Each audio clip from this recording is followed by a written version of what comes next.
নমস্কার, আমার নাম পিন্টু কুমার পুরকাইত। আমি একজন মুক্তির জৈব কৃষক। মুক্তির জৈব কৃষি চ্যানেলে সবাইকে স্বাগত। আমি আজকে তৈরি করে দেখাচ্ছি তরল জীবামৃত। এই তরল জীবামৃতটা মাটির স্বাস্থ্য ভালো করবে। আসুন, এই তরল জীবামৃত তৈরি করতে গেলে কি কি উপকরণ লাগে।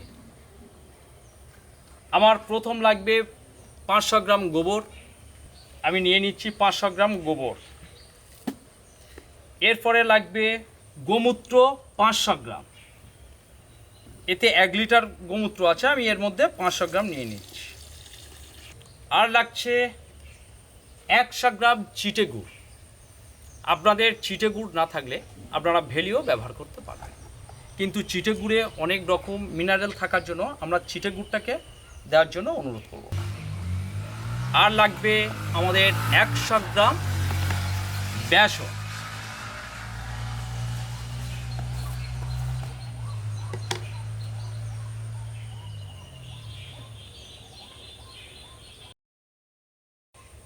এতে লাগবে 10 লিটার এমনি পুকুরের জল।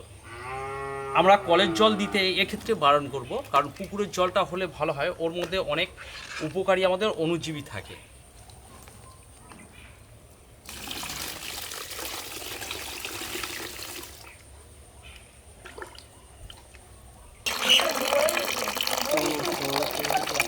এবার এইটা দিয়ে এই সমস্ত উপকরণ একসঙ্গে দিয়ে আমরা ভালো করে ঘাঁটবো।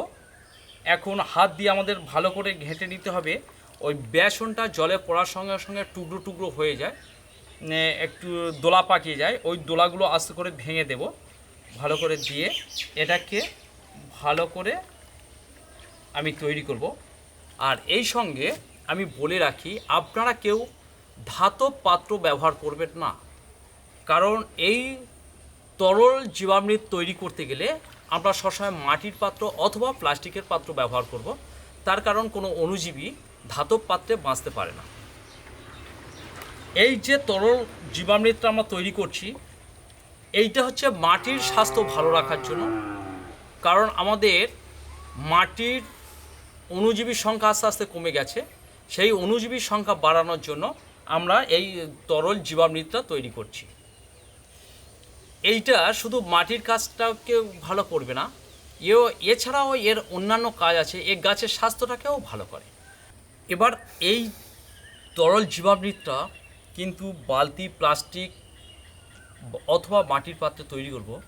এটা কিন্তু সরাসরি সূর্যরশ্মি যাতে না এতে পড়ে, সেই জন্য এটা একটু ছায়াযুক্ত স্থানে আমি রাখবো, আরও ভালো হয়। এর মধ্যে যদি আমরা সাদা একটা কাপড় দিয়ে দিই, সুতির কাপড় দিয়ে দিই অথবা চাপা দিয়ে দেবো।